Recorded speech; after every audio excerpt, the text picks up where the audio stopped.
Excelente Hola, día. Alejandro, buenos días. Hola, hola. Bueno, pues vamos a iniciar esta semana, así tempranito. Hola, Benito. Con los temas del Diplomado de Pensamiento Crítico. Hoy toca hablar sobre interculturalidad. Dentro de ese diplomado se pensó y se consideró que era oportuno tratar el tema de lo concerniente a pues este pensamiento que se genera dentro de los pueblos y comunidades originarias. Y es que es un tema que está puesto de manera transversal. Hola, Martín, buenos días. En todos los diplomados, o sea, en todos los diplomados tenemos cuestiones que tienen que ver con la perspectiva de género y con esta perspectiva intercultural. Entonces, esta no es la excepción, pero me parece que es además pues muy propicio que efectivamente coincida que en el diplomado de pensamiento crítico podamos hablar sobre este pensamiento, pues que incluso podríamos denominar propio o idiosincrático de nuestros pueblos, ¿no? O sea, es decir, quien se dice latinoamericano, latinoamericana, pues necesariamente tiene que tener algún insumo, alguna noción sobre eh, pensamiento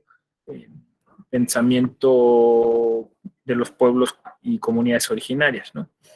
Pensamiento indígena, de hecho, también así lo van a encontrar referido en muchas fuentes, ¿no? Entonces, vamos a iniciar. Igual, ya saben, si quieren colaborar con algún comentario, estoy a sus órdenes. Samaria, buenos días, bienvenida también. Muy bien, entonces, miren, lo que aquí se tiene que decir primero es que eh, pues hay toda una discusión eh, de tipo epistemológico que hay que anticipar de entrada, ¿no? Se trata de un preconcepto que nos lleva constantemente a discriminar de manera peyorativa un tipo de conocimiento por sobre otro, ¿no? O sea, es decir, este preconcepto nos hace validar, valorar de mejor modo unas ideas sobre otras, ¿no? Y esto es casi de manera inconsciente. Entonces, ustedes, si digamos, esto que estoy diciendo lo pueden verificar de manera casi inmediata, ¿no? Por ejemplo, si han escrito algo últimamente o si están leyendo algo últimamente y ustedes pueden poner una especie de temporalidad, ¿no? O sea, es decir, lo que he escrito en los últimos 3 años o lo que he leído en los últimos 3 años o lo que estoy leyendo en este último año, ¿no? Y de ahí hacer la valoración. Entonces, si ustedes se encuentran que, por ejemplo, han leído o han escrito o han citado, ¿no? O incluso han escuchado, a lo mejor no han escrito últimamente, pero han escuchado en los cursos, ¿no? O en los foros donde han ido a más varones, pues entonces encontrarán que hay un sesgo ahí cognitivo, o sea, hay una cosa en donde uno está prefiriendo un tipo de lectura por sobre otra, ¿no? Y lo mismo pasa entonces si ustedes verifican que la mayoría de citas que, por ejemplo, traen ahorita mismo en su cabeza, se trata no solo de varones, sino de varones europeos, ¿no?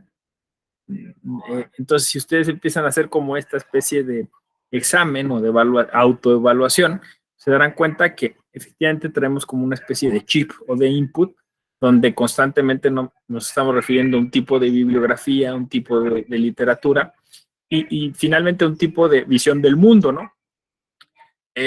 Ahora, esto necesariamente no es malo, ¿no? O sea, no es malo porque de alguna forma así funciona la cultura. Nosotros hacemos un ejercicio de mímesis, nos adaptamos y adoptamos las diversas modalidades y formatos en la que nuestras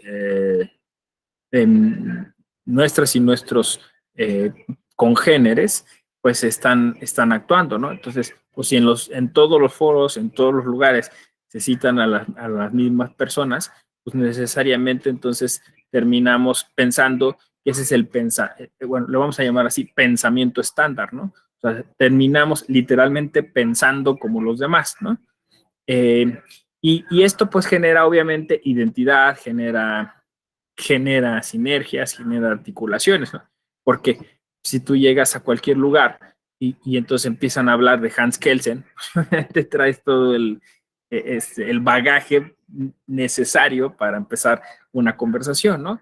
Y entonces así vamos hablando de Ferrajoli, vamos hablando de Dworkin, y vamos hablando de Hart, y vamos hablando, si nos ponemos más filosóficos, de Wittgenstein, y vamos hablando de Heidegger, y vamos hablando de Michel Foucault, y así, ¿no? Si se fijan, si te pones autores varones, casi todos ellos europeos, ¿no? Con excepción de Dworkin, ¿no? Entonces, ¿pero por qué es este fenómeno? O sea, por qué aceptamos voluntariamente adscribirnos, ¿no? Digamos, a un sistema de pensamiento estandarizado, ¿no? Esa es la pregunta, ¿no? Insisto, de entrada no está mal, ¿no? Porque, insisto, cumple una función. Pero claro, cuando uno entonces inicia a hablar de pensamiento crítico, hay una forma muy intuitiva, muy ciudadana de entender crítico, ¿no? Y crítico, pues es justamente romper ese esquema donde ese sistema de pensamiento nos está obligando a estandarizarnos, ¿no? Así de simple, ¿no? O sea, lo crítico sería pensar de otro modo, ¿no? Pensar diferente, pensar fuera de la caja, pensar más allá del rebaño, ¿no? Entonces, estas metáforas que he utilizado, pues llevarían a decir, bueno, entonces tengo que empezar a hacer un esfuerzo por leer otro tipo de literatura, ¿no? Literalmente, o sea, abocarme a ver otro tipo de perspectiva, otro tipo de acercamiento, ¿no? Y claro, ahí la primera cuestión es que uno dice, ¿dónde, no? ¿Cómo? ¿Cómo me dirijo hacia allá, no? O sea, ¿qué esfuerzo? Bueno, lo primero que hay que hacer es reconocer nuestro eurocentrismo, ¿no? O sea, es como en Alcohólicos Anónimos, ¿no? O sea, primero tenemos que decir, sí, soy eurocéntrico, ¿no? O sea, sí, es cierto, ¿no? O sea, me rayan los autores europeos, me rayan si son varones, me rayan si son viejitos, ¿no? Calvos mejor, ¿no? Así. Alexi es mi máximo. Sí.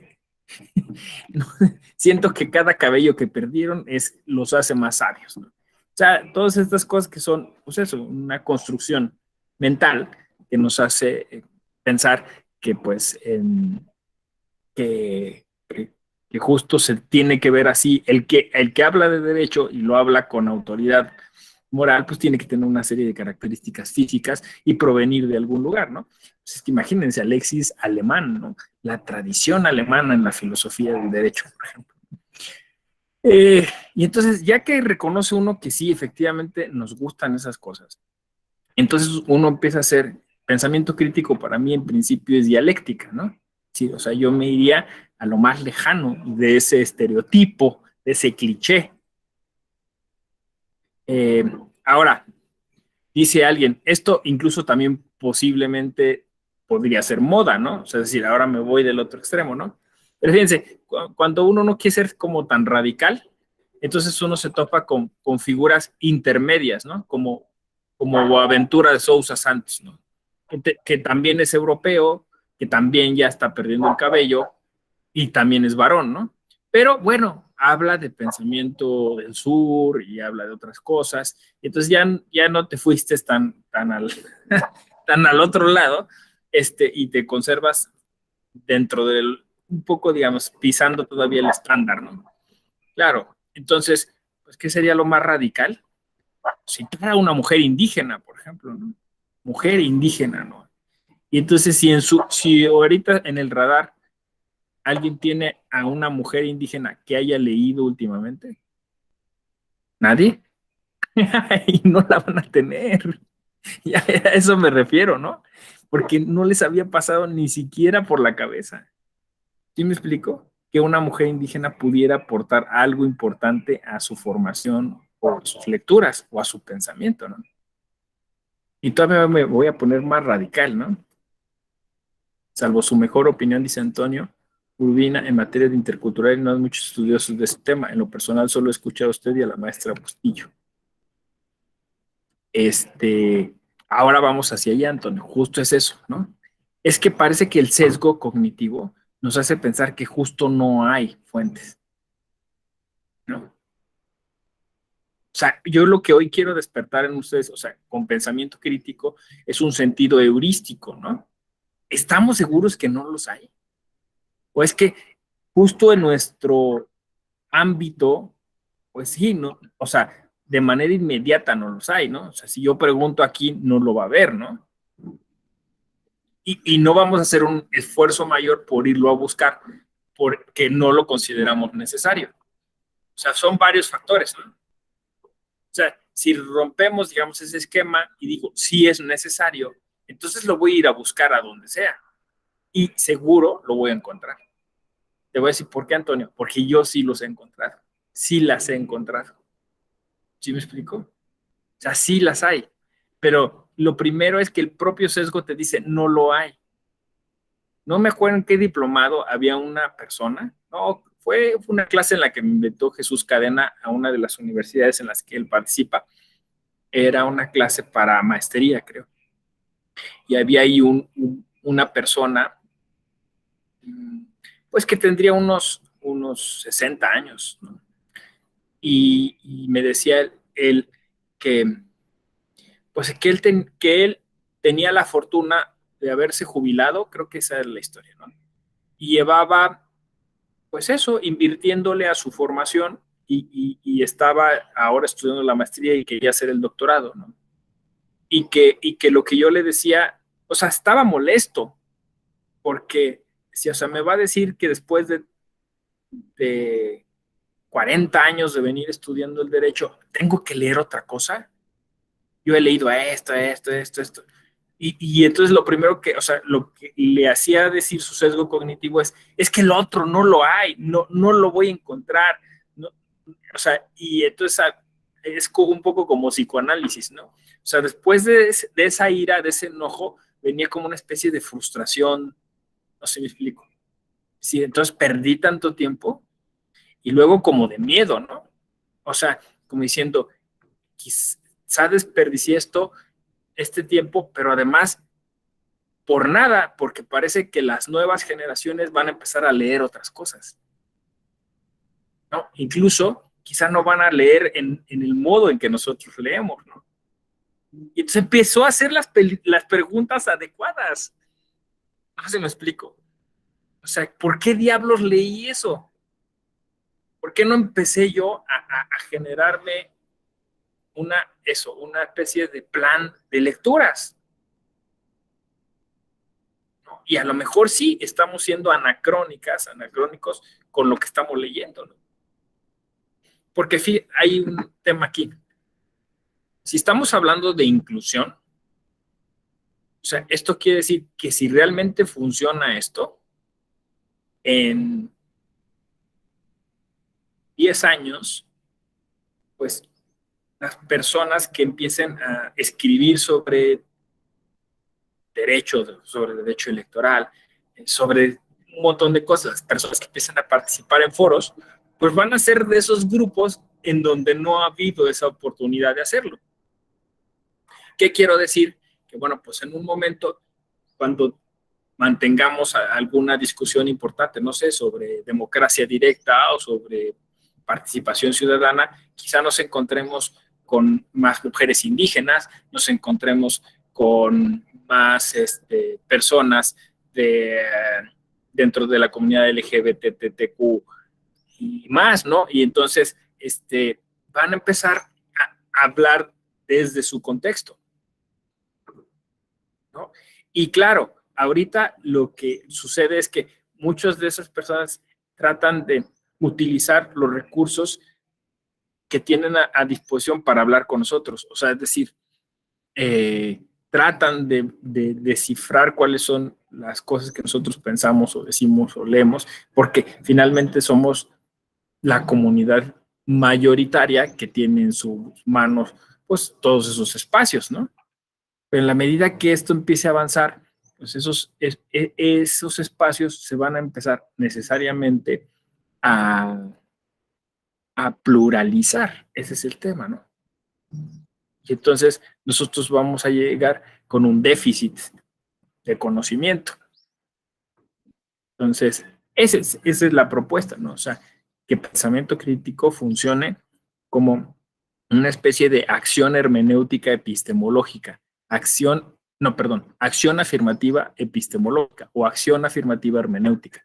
Acción afirmativa epistemológica para que entonces nosotros desde ahora forcemos las cosas, como sucede con las acciones afirmativas, para mirar otras cosas, ¿sí? Forcemos nuestro intelecto para ir a buscar otras fuentes.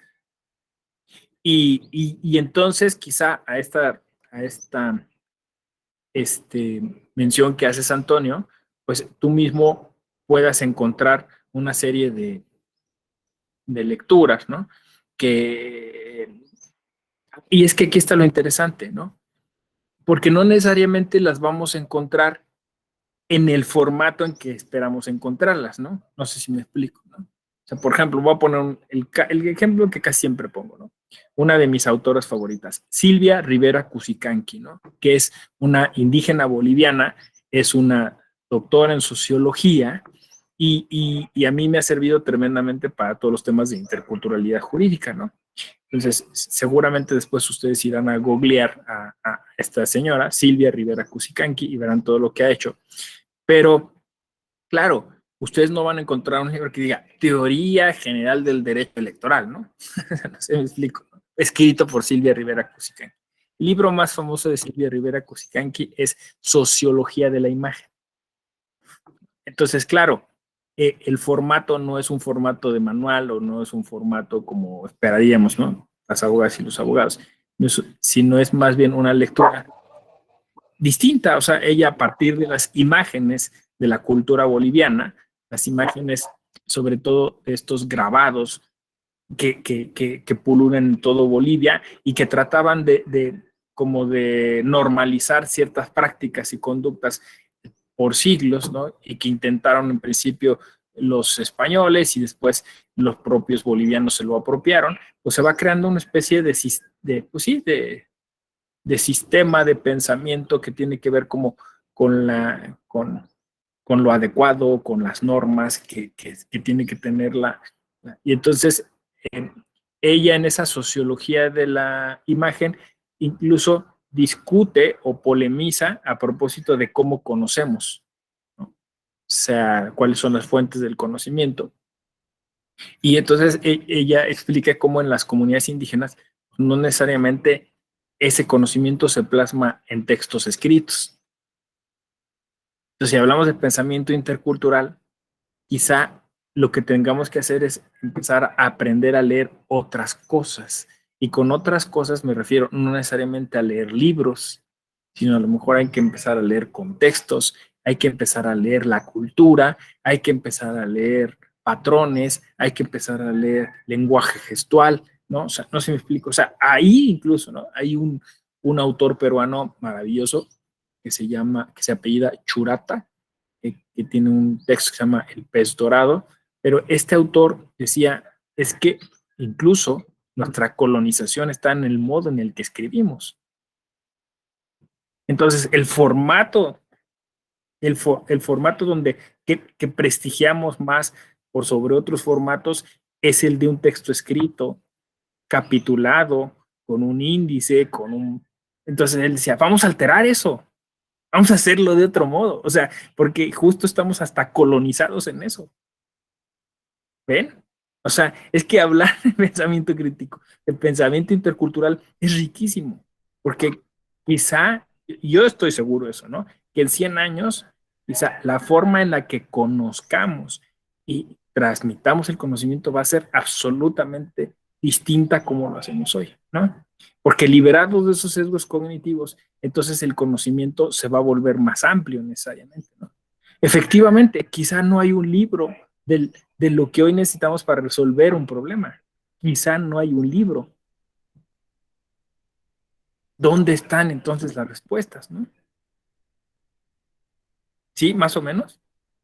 O sea, en este momento tendrían, o sea, si sienten ustedes como una especie así de ansiedad, de vacío, está bien, porque es un crash epistemológico, ¿no? Si me explico. O sea, es una ruptura así drástica. ¿Será que, por ejemplo, nuestros indígenas leen mejor el medio, el entorno, la naturaleza? Y eso se puede llamar leer, eso se puede llamar conocer. Entonces resulta que es interesante porque empiezan aquí las categorías. Es una discusión que traemos los latinoamericanos desde hace más de un siglo, ¿no? Cuando empezamos a discutir qué cosa era Latinoamérica, surgió esta polémica, ¿no? Es que no tenemos fuentes sobre pensamiento latinoamericano. Y, y, y decían, bueno, está bien llamarlo pensamiento, porque es una acción. O sea, es algo que se está dando todos los días, ¿no? O sea, hay una forma de pensar de los latinos. Y alguien decía, o sea, ahí está la polémica, ¿no? Y esa forma latinoamericana no es de alguna manera una especie de imitación de lo europeo, o sea, es decir, somos como occidentales o occidentalizados que tratan de imitar a esa cultura europea, porque finalmente somos latinoamericanos, ¿no? Latino. Entonces, esto de latino nos sigue pesando. ¿Y dónde está entonces lo americano? Incluso americano es un término no nuestro, ¿no? O sea, es Américo Vespucio, o sea, es el nombre de un italiano, ¿no? ¿Qué somos? O sea, alguien hablaba, decía, Abya Yala, ¿no? Era la vieja denominación que tenían los aymaras de esta región, son los únicos que denominaron a este continente de otra manera y le llamaban Abya Yala. El pensamiento de Abya Yala, bueno, puede ser, pero no va a ser muy mainstream, ¿no? O sea, a la gente no le va a gustar mucho. O sea, tenemos un montón de problemas, ¿eh? Fíjense, o sea, ni siquiera sabemos cómo denominarnos. Lo cierto es que no importa la categoría, porque incluso categorizar es europeo, categorizar es occidental, es entender la idea que nosotros tenemos un pensamiento ancestral distinto y que además nos viene de la mitad de lo que somos, ¿no? O sea, sí, lo europeo lo tenemos así al dedillo, sabemos, ¿no? Lo occidental lo conocemos, pero lo otro, ¿dónde está? Y es tan grave como decir que cuando llegaran visitas a la casa, ¿no? Y tú tuvieras fotos por toda tu casa y dijeras, mire, esta es la foto de mi padre. Mi padre vino de aquí, mi padre nació allá y estos son los libros de mi padre, yo de mi padre tengo esto, y que alguien de los visitantes dijera, ¿y tu mamá? Tengo ni idea, no hay ni una foto, ¿no? No sé si me explico. Así es, no tengo ni idea de esa otra parte. Es que, no sé, no se sacó fotos, no se escribió nada de ella, no leía nada de ella, ¿no? No sé quién es, sé que es mi madre, pero es todo, ¿no? ¿Sí me explico más o menos la metáfora? O sea, hay una mitad de nosotros que desconocemos y que estamos dejando de aprovechar, porque está ahí, ¿no? Porque además no es que no exista, o sea, esa otra mitad se manifiesta todos los días, se organiza políticamente, genera figuras de derecho, teoriza sobre el derecho. Lo que pasa es que lo hace en otro formato.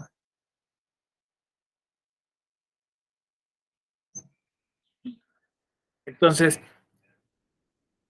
bien, sí, Cindy, adelante. Sí, que de hecho no se nota formalmente, ¿verdad? O sea, en las fotos, en los reconocimientos, pero es la que está tras bambalinas y gracias a la cual, pues, los demás logran hacer sus tareas, ¿verdad? Tanto como, pues, preparar alimentos, el sostén moral de las personas, ¿no? Entonces, yo creo que sí es como usted dice, es un tema más de reconocimiento, porque, pues, en la práctica sí se hace, ¿verdad? Sí, sí también tiene un papel fundamental. Exacto, exacto. O sea, por eso decía hoy que hoy, o sea, esta clase y a mí, para mi pensamiento crítico y ligado a toda esta metodología de la inteligencia emocional, termina siendo un acto psicoanalítico, ¿no? O sea, literalmente como se hace en los grupos de autoayuda, como se denominan, muy similares a los de Alcohólicos Anónimos, pero en casi todos los grupos de autoayuda es así. Y hoy necesitamos una catarsis. Hoy necesitamos un grupo de autoayuda en donde yo las y los coloco frente al espejo y digo, ¿dónde está tu madre? ¿No? ¿Qué has hecho con tu madre? ¿Por qué has invisibilizado la mitad de tu ADN, ¿no? De tu aportación cultural? ¿Qué vas a hacer? Yo no les voy a dar respuestas, no sé si me explico, no traigo una lista de los 10 libros sobre interculturalidad que tienen que leer. O sea, lo que les estoy dando es una especie de facultad nueva, ¿no? Que es este pensamiento crítico constituido en una especie de herramienta heurística. Tengo que abrir mis sentidos, ¿no? Tengo que abrirme a ese otro mundo que no he querido conocer. Y no he querido conocer porque me han dicho que guácala, que eso es de baja calidad, que eso es incivilizado, que eso está mal, ¿no? O sea, cada quien tendrá que hacer como esa catarsis, decir, ¿por qué no he ido ahí, no? Porque negarlo, de alguna forma, soterrarlo, es, pues como dirían los psicoanalistas, pues no es la respuesta, no sé si me explico, es un mecanismo que te lastima. O sea, lo que tienes que hacer es de alguna empezar a hablar de ello, ¿no? Sí, Cindy. Luego lo que dicen, ¿verdad? Que lo que no se nombra no existe. Así es, entonces, exacto, se llama alexitimia, dicen los psicólogos, ¿no? O sea, la incapacidad de poder nombrar sentimientos, por ejemplo, ¿no? Entonces, bueno, entonces hoy es el primer día de mi visión intercultural. Hoy es el primer día de mi visión intercultural, ¿no? Entonces, me parece bien el ejercicio que hizo Antonio, ¿no? Dice, ¿dónde? ¿Dónde? Y claro, bueno, pues donde sea, ¿no? Pero van a ver que ahora que ya empiezan como con esta cuestión, van a empezar naturalmente a surgir las cosas, ¿no? Es una cosa algorítmica. O sea, ya cuando uno empieza a ponerse curioso sobre estos temas, pues a mí resulta que efectivamente el algoritmo, literalmente el algoritmo, me empieza a ofrecer muchas fuentes.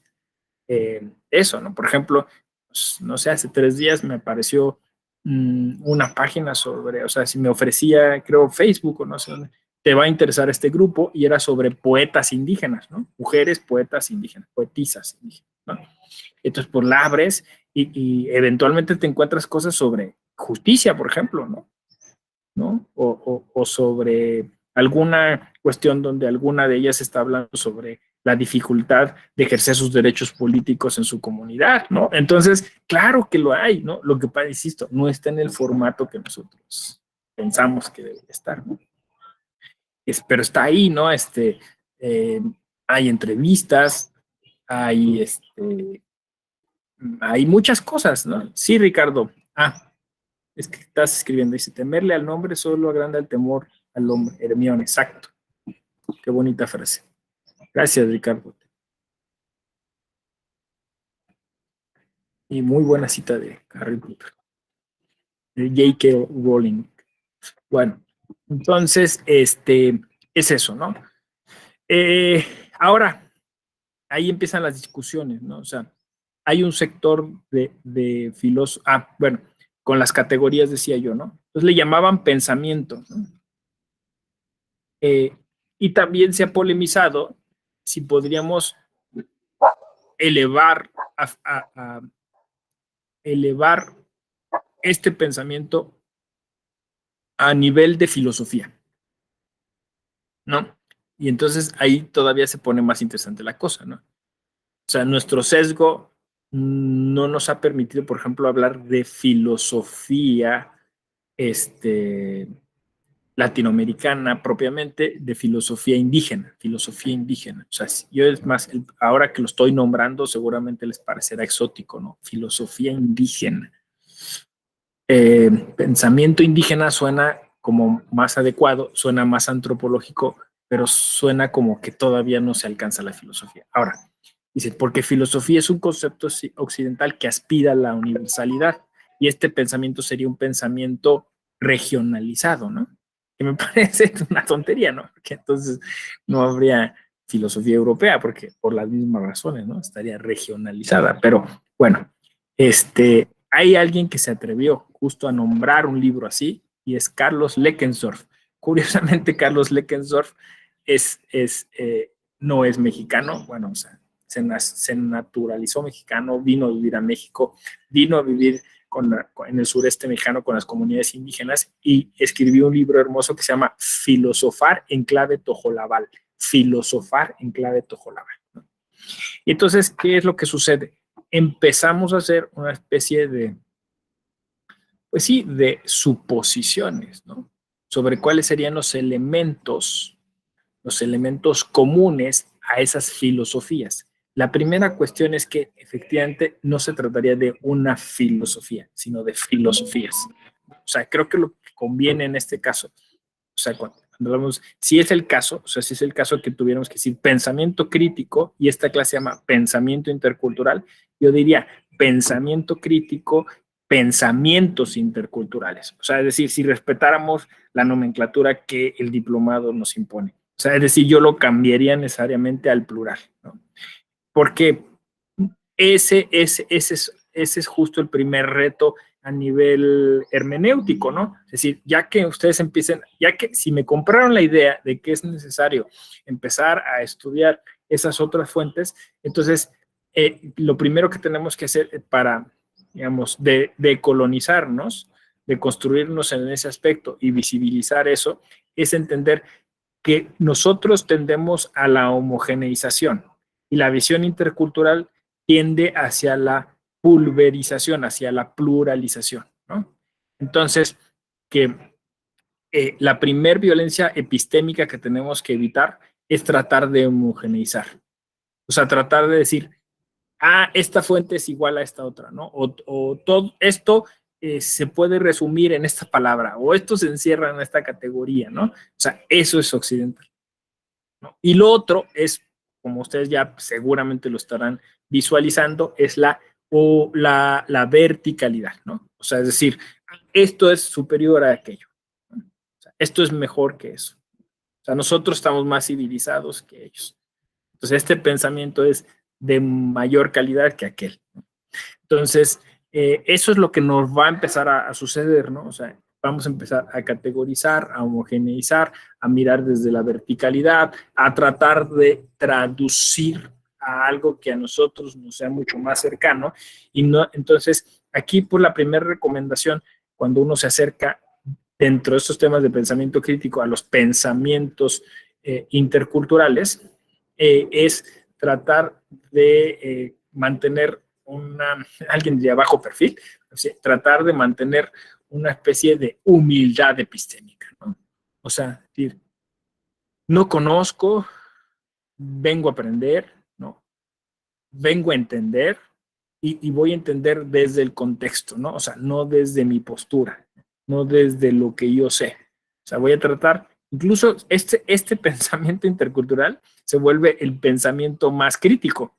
¿Por qué? Porque nos pone en la situación de renunciar a nuestro confort intelectual, ¿no? Desde una atalaya, desde una postura segura, ¿no? Y entonces empezar a tratar, como hacía Churata, les decía yo, de entender y encontrar en el mismo contexto, pues las explicaciones de las distintas cuestiones, ¿no?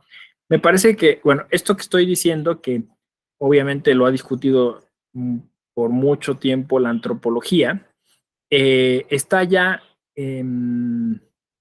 introyectado o está implícito en cosas que ya el Tribunal Electoral, por ejemplo, ha incorporado lo que llamamos la argumentación contextual o la argumentación intercultural, ¿no? Entonces, incluso se han generado protocolos, hay incluso hasta jurisprudencia sobre ello, pero, o sea, la idea es que el juzgador, la juzgadora, cuando se acerca a un tema de una comunidad indígena y le toca juzgar con perspectiva intercultural y tiene que hacer un ejercicio de pensamiento intercultural, Lo primero que se le sugiere es que lo haga desde el contexto. O sea, que lo haga como tratando de quitarse, pues eso, todas las ideas preconcebidas que se tienen y llegar a tratar de descubrir cuáles son las razones de ese contexto y por qué surgen las cosas y por qué se dan esas relaciones y por qué se entiende en esa comunidad las cosas de tal cual modo, ¿no? Insisto, con esta idea de que no necesariamente si en esa comunidad se entiende así, en todas las demás comunidades se va a entender así. Ojo, sin renunciar a que efectivamente, puesto que sí aspiramos a que de alguna manera tengamos una especie de patrones o de explicaciones que nos den, es como decir, hay una filosofía ahí, pues encontrar algunos puntos comunes, ¿no? Sin tratar de imponerlos después a las demás comunidades, pero sí encontrar unos puntos comunes, ¿no? Y por ejemplo, pues digo, puntos comunes que además las propias comunidades aceptarían, ¿no? Por ejemplo, esto que estoy diciendo, lo colectivo, ¿no? O sea, en el pensamiento intercultural es más importante lo colectivo que la individualidad, ¿no? Y que eso es una diferencia que tenemos, digamos, ¿no? Como culturas, como sistemas de pensamiento. Entonces, ¿cómo funciona esto colectivo? Bueno, pues las personas que forman parte de una comunidad indígena no se conciben como fuera de ella, ¿no? Sino se conciben como un parte de un todo y operan de ese modo, ¿no? Entonces, cualquier acción que toman, no la toman como nosotros, ¿no? Tú eres arquitecto de tu propio destino, ¿no? Tú haces lo que tú quieras y que te valga cacahuate, ¿no? Los efectos y consecuencias. En una comunidad indígena es imposible. Es decir, todo lo que yo hago afecta a los demás. Entonces, este pensamiento colectivo, nosótrico, dice Carlos Leckensdorf, es sumamente importante para la determinación de muchas de las cuestiones que se establecen dentro de una comunidad indígena, ¿no? Es decir, la responsabilidad social es mayor, ¿no? El compromiso político es mayor porque no se entiende como un acto aislado, individual, sino se entiende como parte de un todo, ¿no? Eh, y entonces, todo digamos, esta idea consecuencialista, pues también es mayor, ¿no? O sea, en las comunidades indígenas se está siempre pensando como en tres tiempos, ¿no? O sea, es decir, lo que los ancestros hubieran hecho, lo que los ancestros hicieron, ¿no?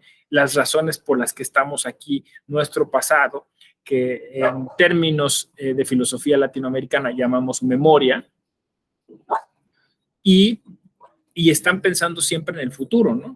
¿Cuáles serán las consecuencias? ¿Qué va a pasar? ¿Cómo va a impactar esto en el medio ambiente incluso, ¿no? Que hay un pensamiento, el pensamiento intercultural es muy medioambientalista, ¿no? O sea, no dice, bueno, ¿qué nos va a generar beneficio económico aquí? Y ya, no. Y después, ¿qué va a pasar, no? Y a la larga, ¿qué va a pasar? Si ahorita vamos a tomar esta decisión, pero en 20 años quizá ya no podamos hacerlo porque no va a haber bosques o no va a haber río. Entonces, el pensamiento nosótrico, el pensamiento colaborativo, colectivo, es sumamente importante en el pensamiento intercultural, ¿no? Entonces, cuando nosotros nos acerquemos a conocer, cuando nos acerquemos a utilizar este tipo de pensamiento respecto de las comunidades indígenas, o sea, cuando justamente se haga esa intersección, ¿no? Eso es lo intercultural, tenemos que tener en cuenta eso, ¿no? Que el elemento colectivo es sumamente importante y trascendente, ¿no? Y que tiene muchas derivaciones, así como lo estamos explicando, ¿no? Sí, que tiene que ver con la responsabilidad, que tiene que ver con el compromiso, que tiene que ver con la memoria, que tiene que ver con la verdad. En las comunidades indígenas, esta necesidad de corresponderse entre personas, ¿no? Que es lo que genera lo colectivo, también genera la convicción de que hay que comportarse o hay que pensar lo más cercano a la realidad, ¿no? Mientras que nosotros pues tenemos muchos mecanismos para decir es lícito simular, es lícito aparentar, es lícito engañar, es factible utilizar a veces la retórica para convencer aunque no se esté en posesión de la verdad. En cambio, en este otro pensamiento, en estos otros pensamientos, en estas otras filosofías, en estos otros saberes, pues hay un compromiso con la verdad mayor, ¿no? Entonces, por ejemplo, como pues esto todo termina traduciéndose también luego a lo jurídico, ¿no? Entonces, por eso entendemos que mientras que dentro de nuestros procesos, me refiero a los juicios, ¿no? Nosotros, pues, preferimos otros valores que no necesariamente la verdad fáctica, ¿no? O sea, decir, nosotros preferimos la seguridad jurídica o preferimos, no sé,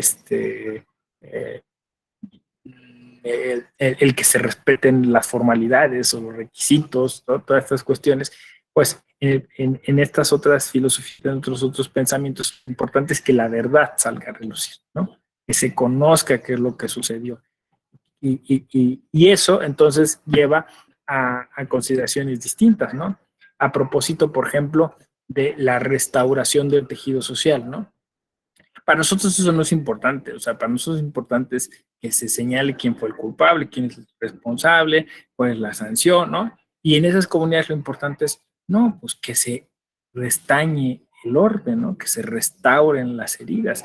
Entonces, a ver si esta persona es responsable, pues no solo, o sea, no vamos a conseguir nada solo castigándola, ¿no? O sea, la idea de castigo es distinta, o sea, la idea es vamos a hacer que aprenda algo, vamos a hacer que entienda que hizo mal y que indemnice, que le regrese, que se ponga de acuerdo con la víctima o con a quien lesionó y qué otros mecanismos sociales vamos a hacer para que esto no vuelva a suceder, ¿no? O sea, entonces, ¿por qué? Porque, insisto, hay otra escala de valores, ¿no? Y entonces así digamos, construyendo un sistema de pensamiento que, no sé, incluso llamarlo sistema de pensamiento podría ser hasta incorrecto. Simplemente se van generando algunos insumos epistemológicos y hermenéuticos en las comunidades indígenas que, que, que alguien dice que es factible incluso, pues eso, aprender con H y sin H. Si uno abre bien los ojos y uno está atento de todas estas cuestiones, ¿no? Y por eso decía yo que en esta metáfora de la casa, los visitantes y nuestra madre oculta, ¿no? Nuestra madre invisibilizada, en la medida en que nosotros vamos también visibilizando este tipo de pensamiento, pues vamos de alguna manera poniendo luz, ¿no? En nuestra propia vida, en nuestras instituciones, en nuestros pensamientos. O sea, es decir, que estamos urgidos de hacer ese retorno a lo comunitario, ¿no? Y ese retorno puede ser literalmente físicamente, regresar ahí caminando, o sea, decir, voy a ver cuáles son esas comunidades, las comunidades que están cerca de mí, ¿no? Voy a visitarlas, voy a hablar con la gente, voy a conocer sus tradiciones, voy a acercarme, o ese retorno de manera metafórica, ¿no? O sea, es decir, voy a leer, voy a ver qué han dicho, qué han hecho, ¿no? Claro, entonces decía yo en otros formatos, pues quizá el formato es el que decía un formato más lírico, no vamos a encontrar quizá efectivamente, como decías Antonio, libros que digan el derecho electoral de la comunidad tal, pero sí vamos a encontrar algo más lírico, es decir, literatura de diferente talante, porque ahí hay un tema, ¿no? Parece que también hay un modo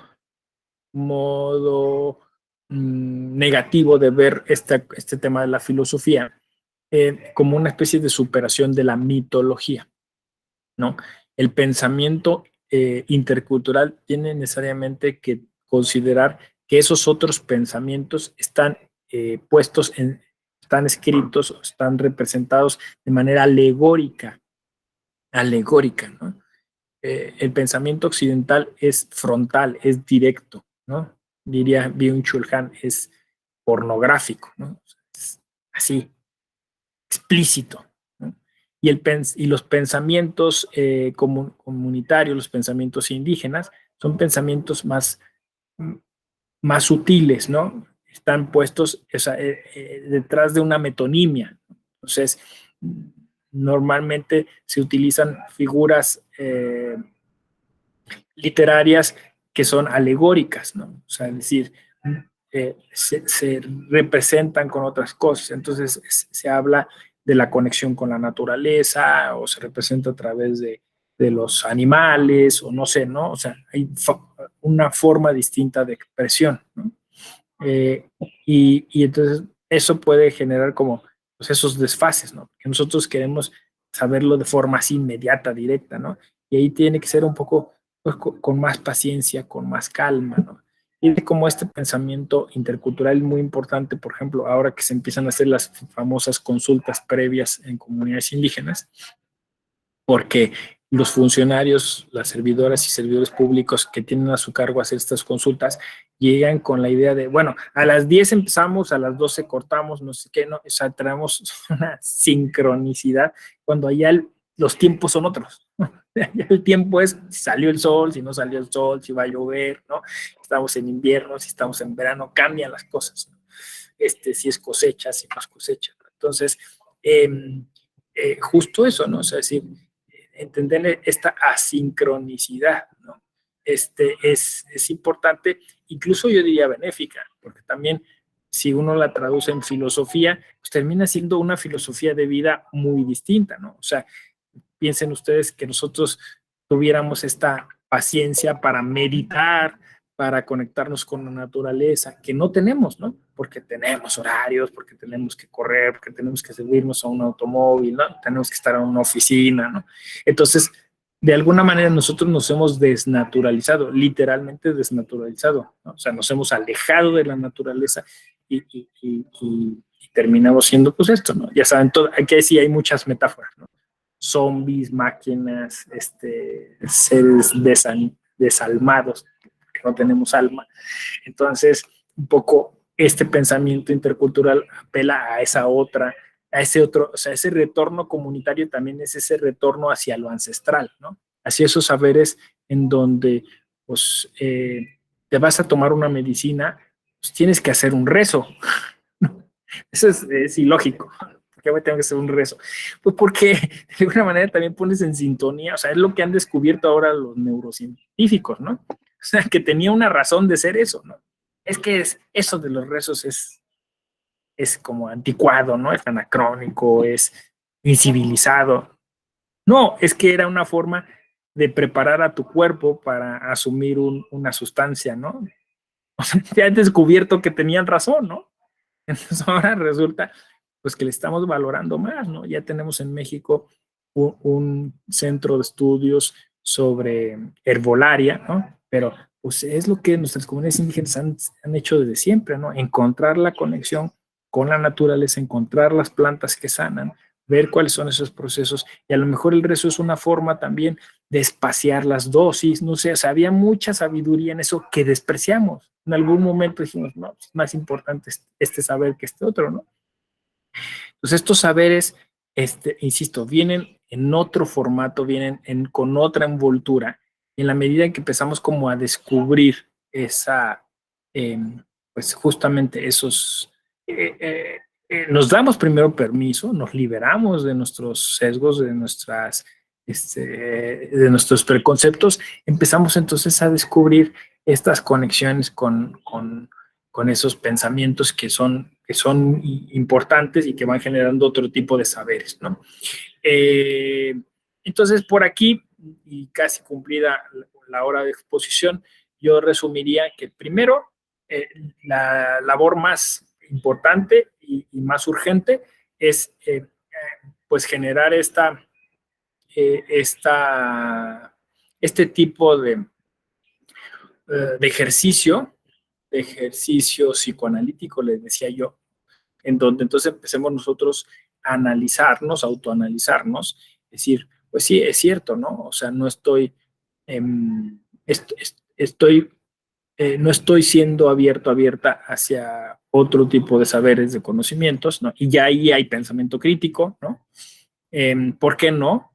¿Qué ha pasado? ¿No? ¿Qué es lo que, o sea, qué es lo que a mí me gusta? ¿Qué es lo que a mí me interesa? ¿Y por qué esos intereses han surgido? ¿No? ¿Han surgido por parte de mía o realmente han sido impuestos? ¿No? O sea, o realmente ha sido algo que he tenido que utilizar para sobrevivir en un entorno que es de tal o cual característica. Sí, Lolja.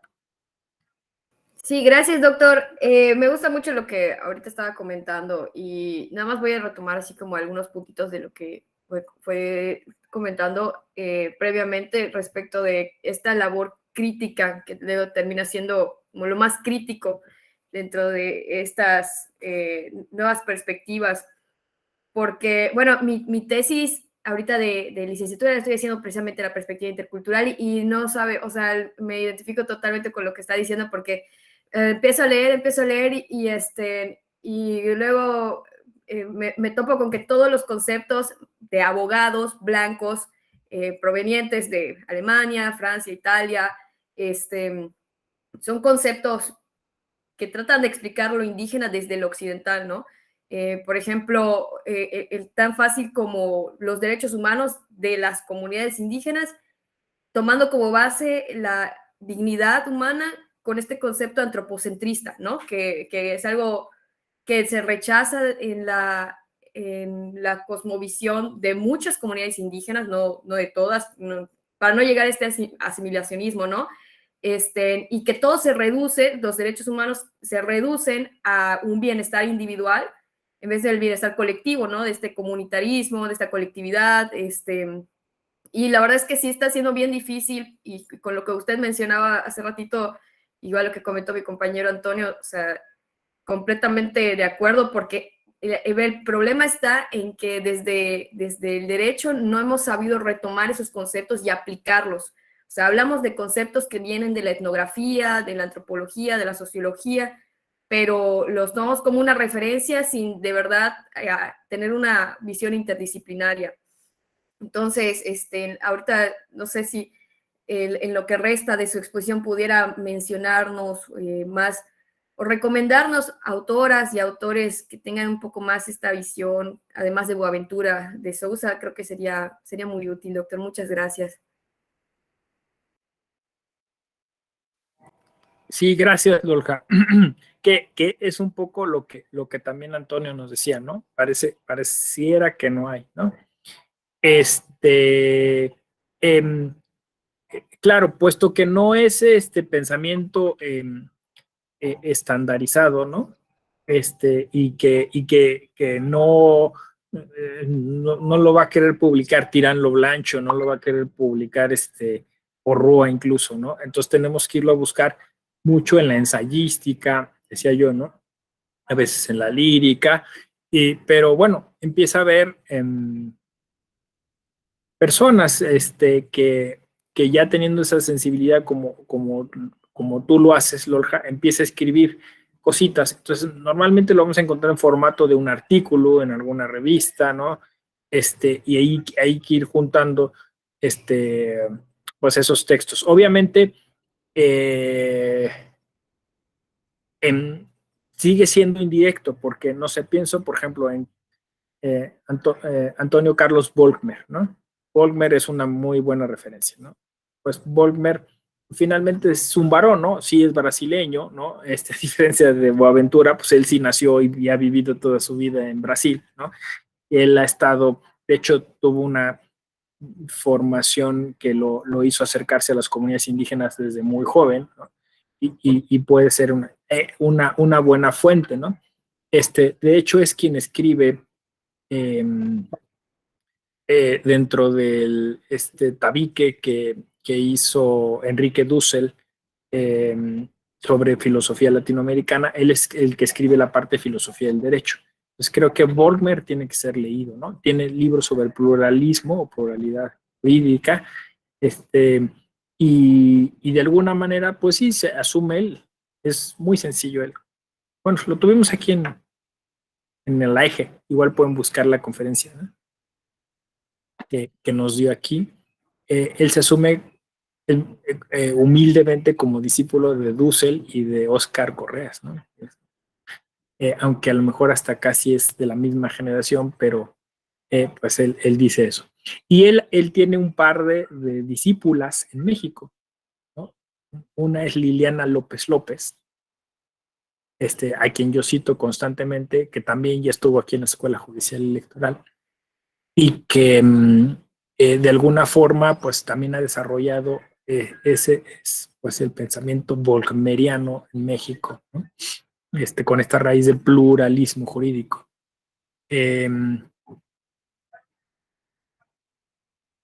Dice Antonio, precisamente esa referencia a que lo indígena no lo vamos a encontrar en lo escrito exactamente, las comunidades indígenas le van predominancia al oral. Exacto. Ese es el otro formato, ¿no?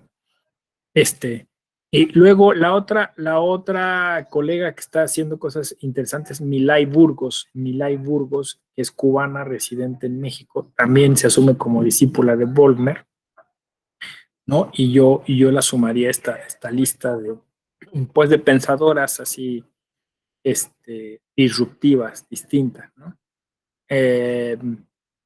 Claro, Roselia Bustillo incluso habría que sumarla. Roselia Bustillo tiene una visión mucho más técnica, más relacionada al derecho electoral, ¿no? Por decirlo así, un poquito menos filosófica, ¿no? Las otras dos investigadoras que les cité, ellas sí son, pues eso, teóricas, por decirlo de algún modo, ¿no?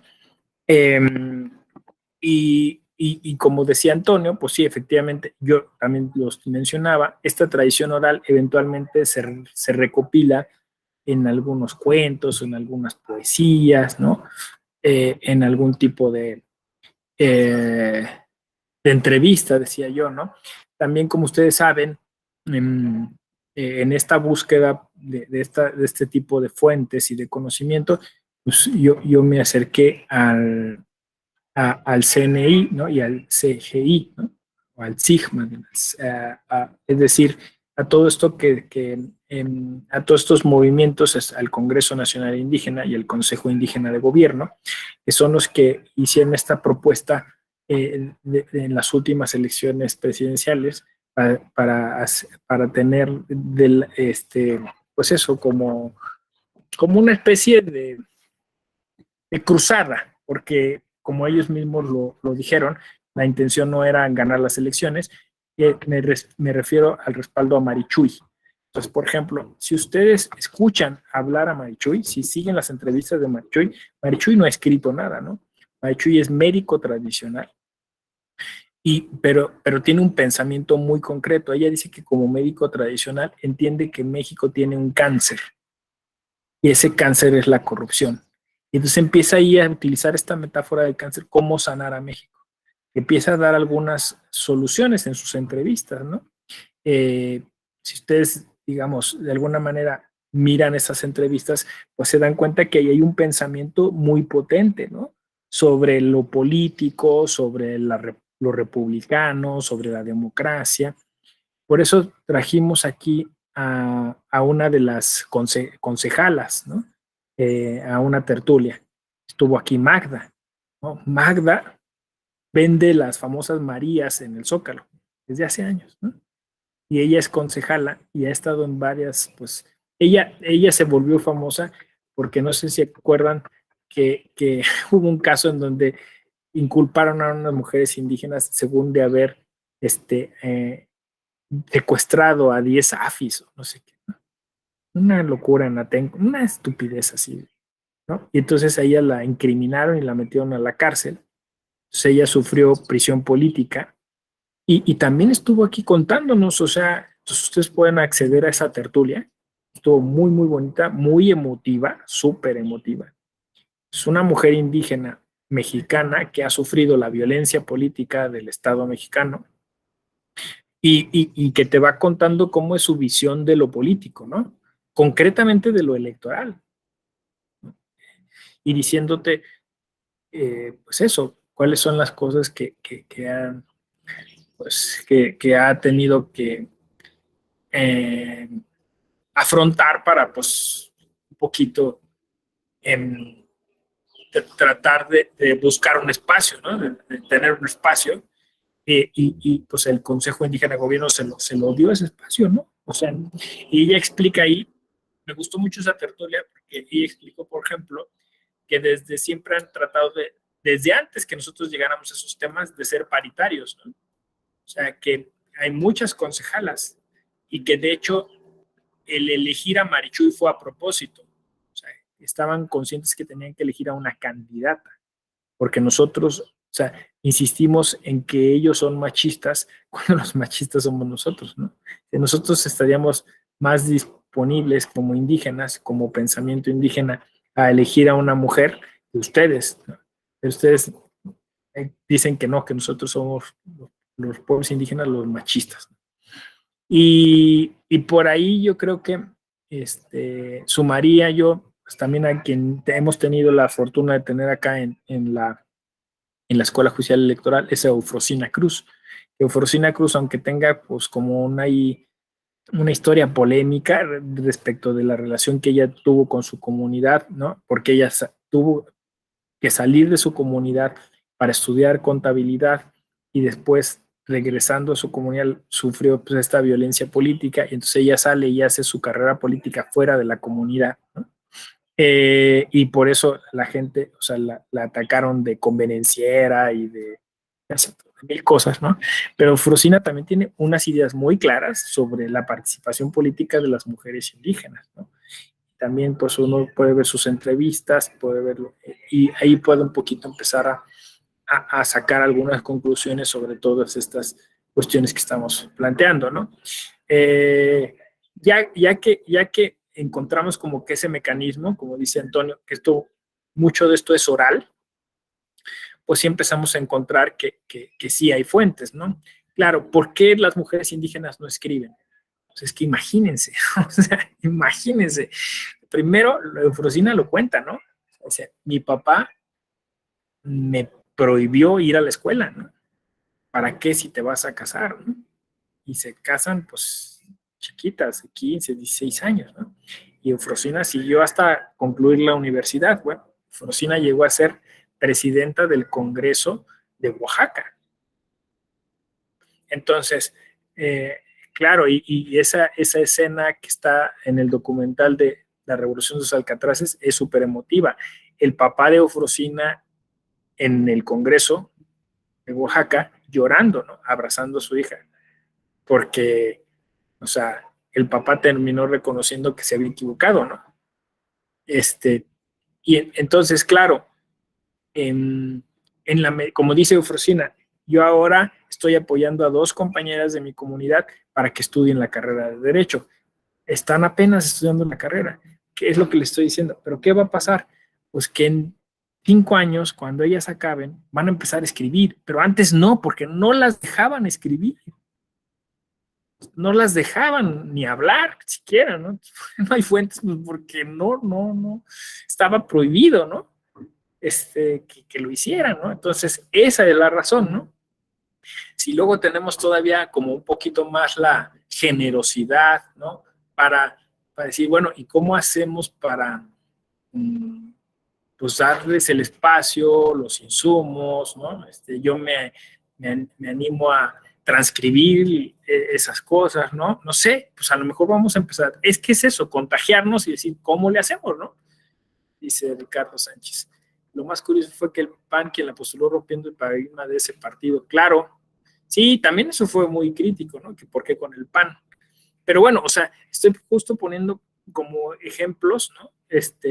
Cercanos de nuestra vida política, porque es más fácil como encontrar, ¿no? Pretextos o justificaciones, decir, no, que no es válido, ¿no? Ese pensamiento, ¿no? Pero, bueno, es que luego digo, nosotros somos bien hipócritas, ¿no? Que decimos, no, los indígenas que hacen esto y nosotros lo hacemos peor, ¿no? O sea, nosotros, con este asunto de la venta de niñas, ¿no? En Guerrero, ¿no? Que es cierto, ¿no? pero el tema es que, o sea, ya lo generalizamos, ¿no? Todas las comunidades indígenas no pueden hablar de cuestiones feministas porque venden a sus hijas, ¿no? No, pues nosotros, imagínate, nosotros tenemos una red de trata tremenda, ¿no? O sea, que secuestra mujeres, las mata, las violenta, o sea, somos, sí, pero los indígenas, qué malos son, ¿no? Y así con todo, ¿no? Entonces, siempre estamos buscando como una justificación, ¿no? Pero, por ejemplo, bueno, perdón, pero Zaffaroni, ¿no? El dios, el rey del derecho penal. Zaffaroni tenía prostíbulos en Buenos Aires, ¿no? Entonces, que se los descubrieron, hubo un escándalo terrible, después él dijo que él no sabía, que no tenía ni idea, ¿no? Que su administrador, no sé qué, y bueno, pues ahora creo que llegó hasta juez de la Corte Interamericana, ¿no? O sea, y son de esas cosas, insisto, así medio tremendas de nuestros sesgos cognitivos que nos hacen preferir a unas personas por sobre otra, un tipo de conocimiento sobre otra, y así, ¿no? Entonces vamos, un poco, tenemos que empezar con eso, decía yo, lo primero es asumir que tenemos eso y que entonces nos necesitamos pues empezar a deconstruirnos para empezar a buscar esas otras fuentes y luego, como les dije yo, ¿no? Ustedes irlas descubriendo, ustedes irlas leyendo, traduciendo y si pueden incluso acercándolas a nosotros, ¿no? O sea, decir, bueno, pues ya encontré esto, se los comparto, se los paso, ¿no? Yo como hoy le estoy diciendo, esto es lo que yo he visto, es lo que he leído, es lo que he encontrado, ¿no? Seguramente ustedes van a encontrar más cosas. Y qué bueno que la Escuela Judicial Electoral ha permitido que se generen esos espacios para empezar a socializar este tipo de conocimiento, ¿no? Al final del día, pensamiento crítico tendría que ser así, ¿no? O sea, decir, yo callarme, no hacer, como dicen, el mansplaining, ¿no? Y que las mujeres indígenas hablen por sí mismas. Por eso intenté que viniera Magda, sigo intentando que venga Marichuy, seguramente algún momento vendrá, ¿no? Vino también, como les decía, Eufrosina Cruz ya un par de veces, ¿no? Entonces, de hecho le voy a escribir a Eufrosina a ver que me diga cómo va esta chica que está estudiando Derecho, a ver si la pudiéramos invitar, ¿no? Y que empiecen a hablar ellas, ¿no? No que hable yo por ellas, ¿no?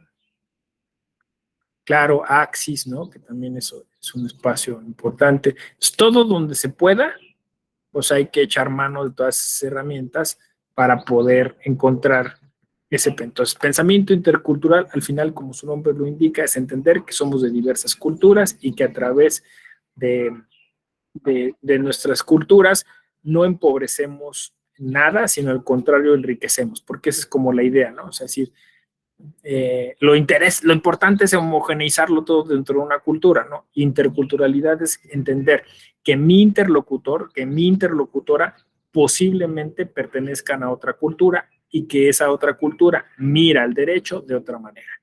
Eso es pensamiento intercultural. Por eso decía que quizás sea en plural, ¿no? Pensamientos interculturales, ¿no? Porque al final esas otras culturas pues son muchas, ¿no? Y son diversas y aunque encontremos función común, no necesariamente hay que estandarizarla, ¿no? Y entonces eso nos hará respetar incluso el propio compromiso constitucional que tenemos, ¿no? Desde el artículo primero y luego el artículo segundo, es muy claro como está ahí puesto, ¿no? Artículo primero, principio pro persona. Artículo segundo, perspectiva intercultural. O sea, ¿por qué es primero y por qué segundo? Por la importancia que tiene esto. O sea, porque si yo tengo que tomar acciones en función de las personas, pues esas acciones tienen que respetar, en principio, la diversidad cultural a la que esas personas tienen, ¿no? O sea, a la que se adscribieron, a la que pertenecen. Y esa diversidad cultural lleva a que la forma en la que conciben el derecho es distinta a como la concebimos nosotros. Y eso tiene que ser respetado. Oye, pero y que la seguridad jurídica, que el principio de legalidad, que el Estado de Derecho, que bla, bla, bla. No, es que aquí es más importante, o son más importantes las personas, lo dice el artículo primero, que todas estas categorías, ¿no?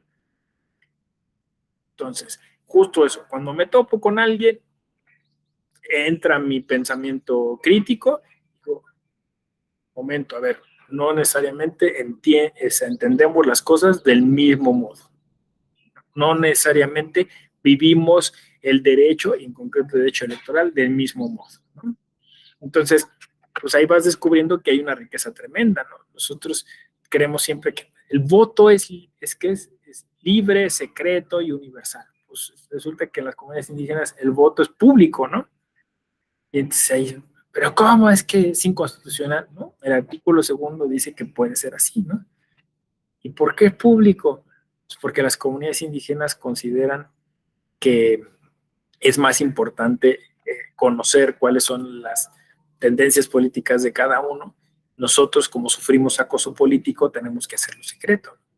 Entonces, ahí está el pensamiento crítico, ¿no?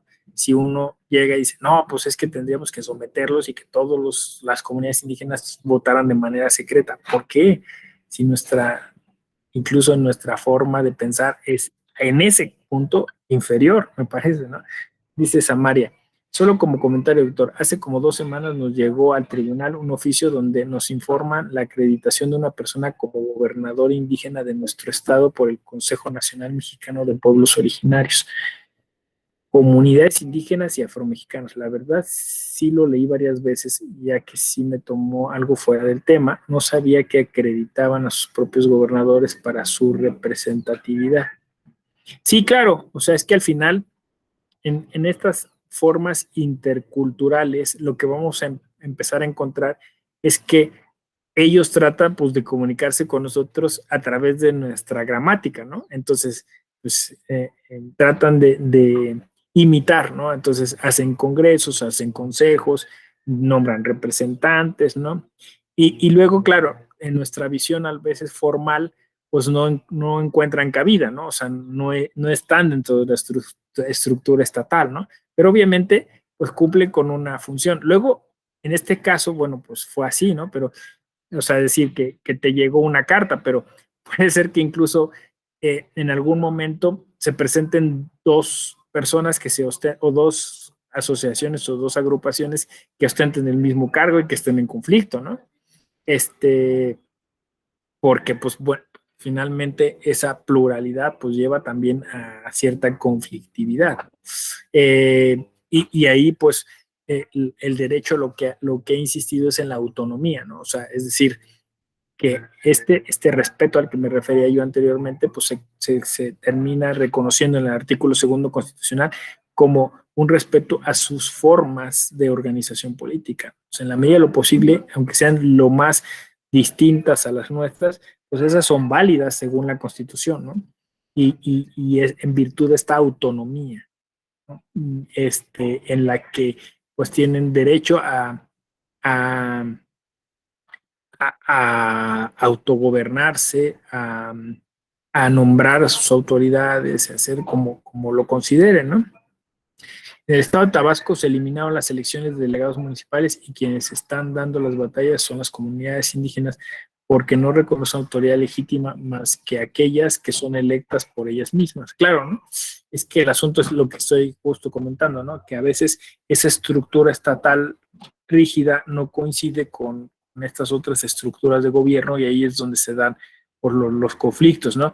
Porque justo lo intercultural es eso, ¿no? O sea, tratan de aprovechar las figuras disponibles, ¿no? Y a veces las figuras disponibles solo coinciden con el nivel municipal y a veces esas figuras disponibles solo coinciden con cierto tipo de elecciones, ¿no? O con cierto tipo de formato de elecciones. Entonces, es todo un trabajo que tenemos que hacer para ir tratando de entender esta autonomía y tratar de desahogar todas estas peticiones y todas estas cuestiones que van surgiendo en el día a día, ¿no? Y el otro mecanismo es la consulta previa indígena, ¿no? ¿Por qué?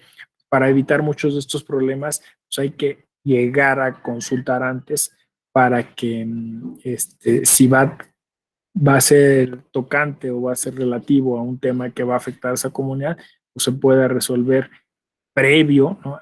Y no con posterioridad, ya que las cosas están mucho más complicadas, ¿no? Y ahí ir buscando esos mecanismos para tratar de, pues de resolver esos asuntos que se van a dar necesariamente en la fricción entre las concepciones culturales, ¿no? Y bueno, pues de alguna manera todo esto está por hacerse, es como se dice un área de oportunidad. Me parece que quien le interese el tema, pues está con una buena oportunidad para poder aportar, ¿no? En ese sentido. Y yo estoy seguro que en unos años pues vamos a tener muchas más fuentes, ¿no? Y ya no vamos a tener que estar como mendigando por fuentes que nos permitan conocer esos pensamientos y esas culturas y esas formas de gobierno y toda esa riqueza que está ahí lista para ser pues, aprendida por nosotros, ¿no? Bueno, hasta aquí, dudas, comentarios, quejas, sugerencias, ¿no? Algo que quieran aportar, quieran comentar, ¿no? ¿Todo bien? Sí, Axel, adelante. Muchas gracias, doctor. Justamente hablando ahorita que tocó el tema de la consulta previa, un comentario es, cuando estuve trabajando en el OPLE de Oaxaca, estaba en la unidad de igualdad sustantiva y me pidió apoyo, en ese entonces el secretario ejecutivo, para ver una manera de proponer una candidatura indígena, pero a nivel gubernatura. Ese ejercicio para mí fue algo, o sea, en primer revelador, porque cuando yo entro no había proceso ¿cómo se llama? No había proceso en los municipios que están bajo el régimen de elecciones de sistemas normativos internos. Sistemas normativos indígenas. Sí, justo, o sea, yo no tenía ningún acercamiento. No tenías un conocimiento previo de eso. Justo. Y cuando me proponen hacer este estudio para proponer algún tipo de solución, yo a la conclusión que llegué con el secretario fue: necesitamos hacer una consulta con todas estas comunidades, porque ¿cómo vas a saber que realmente una candidatura indígena que pudiera estar viciada por poderes fácticos ahí en Oaxaca no pudiera intervenir para hacerse de esa candidatura sin ser la mayoría, sin ser justo la manera en que podían sentirse representadas las comunidades y sobre todo las personas que las integran, ¿no? Entonces me parece importante el punto de la consulta previa, y entre más personas parte de esa comunidad participen, sería una consulta que daría mejores resultados. Sería todo. Sí, gracias, Axel. Sí, las consultas previas tienen, pues, se ha avanzado muchísimo, ¿no? En las características, cómo deben de hacerse, ¿no? Sobre qué temas, ¿no? Fíjense, las consultas previas existen desde el convenio 169 de la Organización Internacional del Trabajo, que es de 1989, ¿no? Entonces, fíjense, desde la década de los 90 ya pudimos haber implementado estas consultas, pero apenas hasta ahora, la Corte hace 2 años, creo que emitió pues una sentencia contra el Congreso de la Unión por omisión legislativa, ¿no? Y apenas ahora creo que estaba en la Cámara Baja esa ley, pero hasta este año medio empezó, o sea, a proliferar este tema de las consultas, ¿no? Ya que, pues, obviamente era una obligación internacional desde hace muchos años, pero, bueno, pues estamos ahora con ese tema, porque si no, entonces después, pues, justo surgen todos estos conflictos, ¿no? Y si ciertamente no tiene que dar ahora lugar o pie a una consultitis, porque entonces, ahora consulta el OPLE, consulta el Instituto de la Dirección de Estudios Indígenas, ¿no? Del estado en cuestión, ¿no? Y ahí todo el mundo está consultando. y entonces se empantana, porque las comunidades indígenas dicen, bueno, ya nos consultaron, ¿y luego qué? ¿No? O sea, queremos ver acciones, queremos ver qué se hace. Pero sí, ciertamente es muy importante, sobre todo pues en estas cuestiones en donde sí se les va a afectar directamente. Esa es la característica o el requisito, ¿no? Que vaya a haber una afectación directa y concreta a la comunidad. En este caso, pues la hay, como mencionas, Axel, y después, a partir de ahí, pues, poder generar los consensos necesarios para que se tomen esas decisiones en materia de política pública o de legislación, en este caso electoral, ¿no? Y sí, pues como sabemos, todavía falta mucho que avanzar porque la mayoría de estados no ha regulado esta situación, ¿no? O sea, es decir, las constituciones de los estados no contemplan que pueda haber la existencia de sistemas normativos internos, ¿no?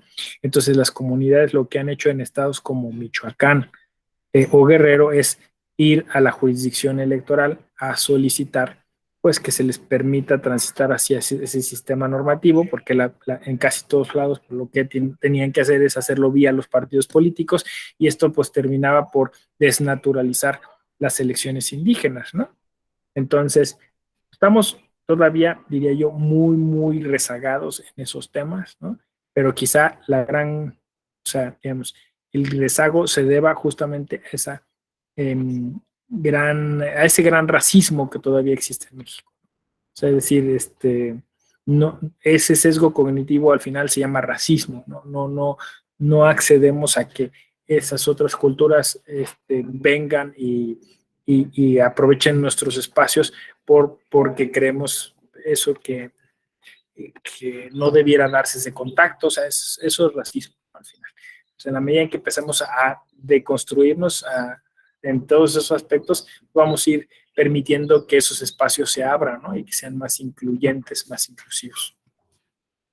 Bueno, muy bien. ¿Alguna otra cuestión, pregunta? ¿No? ¿Todo bien? ¿Todo en orden? ¿Sí? Bueno, aprovecho para pedirles un favor, para hacerles una notificación. El viernes nos vamos a ver. Evelyn, que estás todavía aquí, creo que sí. Gracias, Evelyn. El viernes nos veríamos a las 9. A las 9, por favor. El viernes la clase será a las 9 de pensamiento crítico, ¿sí? Para que no se desmañanen.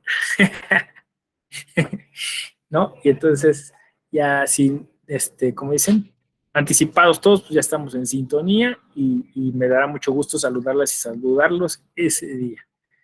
Así que, no habiendo otro particular que tratar, les deseo una bonita semana, un feliz lunes, un feliz inicio de semana y nos vemos el viernes.